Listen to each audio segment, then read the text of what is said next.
আসসালামু আলাইকুম বন্ধুরা, সবাই কেমন আছেন? আশা করি ভালোই আছেন।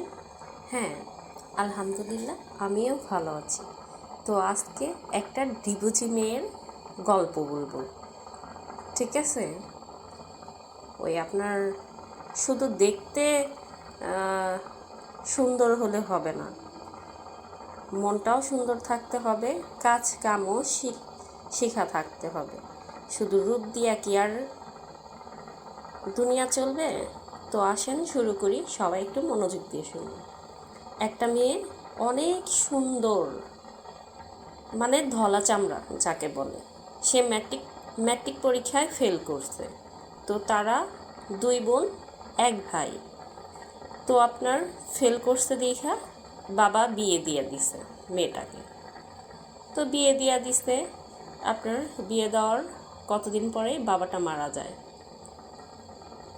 তো আপনার ওই মেয়েটার 3 লাখ টাকা কাবিন আর কিছু গয়নাগাটি ছিল। আপনার বাবার বাড়ি থেকে কিছু গয়না দিছে আর 3 লাখ টাকা হাজব্যান্ড কাবিন দিছিল। তো সে মেয়েটা শ্বশুর বাড়ি যায়া কোনো কাজই পারে না, সে শুধু বসে থাকে, মানে সে তার রূপের গরম দেখায়। তো ওইটা দেখায় লাভ নাই, কয়দিন স্বামীর রূপের গরম দেখাবে। তো হঠাৎ করে স্বামী একদিন অনেক রাগারাগি করলো তার মায়ের কারণে।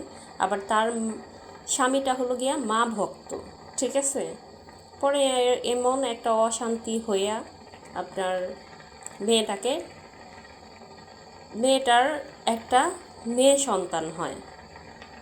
তারপরে আপনার কিছুদিন পরে অশান্তি আরও লেগে থাকে।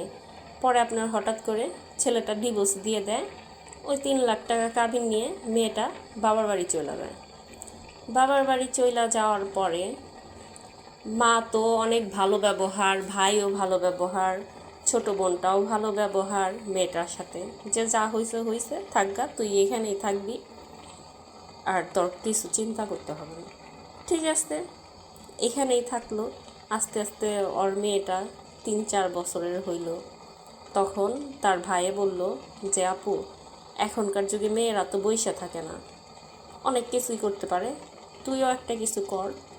পরে আপনার বলে, আমি কি করব, আমি তো ম্যাট্রিক পাসও না, আমি কোনো কাজও জানি না। তো বলে যে, তোর যে 3 লাখ টাকা কাবিন দিছে ওই টাকাটা দে, তুই আর আমি ব্যবসা শুরু করি। তো ওর মা রে জিজ্ঞাসে যে, মা, ভাইয়ে তো টাকা চাইতেছে, ব্যবসা করব, তুমি কি বলো?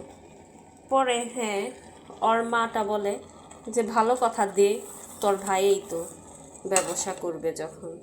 পরে আপনার সেই টাকাটা দেয় ভাইয়েরে ব্যবসা করার জন্য। তো আপনার ব্যবসা করে 2 মাস ওকে লাভ অংশ দেয়। 2 মাস লাভ অংশ দেওয়ার পরে ভাইয়ে বলে যে, আপু, তারপরে আর কোনো টাকা দেয় না। পরে বলে যে, টাকা দেস না কেন? পরে ভাইয়ে বলে যে, আপু, তোর না কিছু গয়না আছে, ওইগুলাও দে, বড় করি আমরা বিজনেস। পরে ওই মেয়েটা ওই গয়নাগুলাও দেয়। পরে আপনার ওই ভাইটা করে কি, আপনার ওরে কোনো টাকাই দেয় না, হঠাৎ করে একদিন বিদেশ চলে যায়।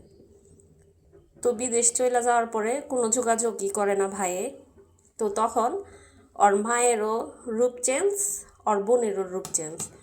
ওর মা ওকে প্রতিনিয়ত বলে যে, ডিভোর্স দিয়ে আসছে, কত ভালো হবো, তোর কারণে আমার ছোট মেয়ের বিয়ে হবে না, কেউ কোনো পাত্রপক্ষ নিব না, তুই মরতে পারস না, যাইতে পারস না এখান থেকে, তোর মেয়েকে নিয়ে, মানে যত সব বাজে বিহেভ মায়ে করতেছে। তো ভাইও ওই দিক দিয়েই করে না। তো এখন বলেন মেয়েটার কি করা উচিত? তো মেয়েরা এত ফাল পাইরেন না, স্বামী ছাড়া জীবনে কিছুই নাই। স্বামী নেশাখোর হোক বা আপনার স্বামী খারাপ হোক, স্বামীকে নিয়েই বাঁচেন, ঠিক আছে? ওই অন্যের কথা শুই না স্বামীরে ডিভোর্স দিয়া বা কইরা জীবন তো গুছাইতে পারবে না, আর জীবন নষ্ট হবে।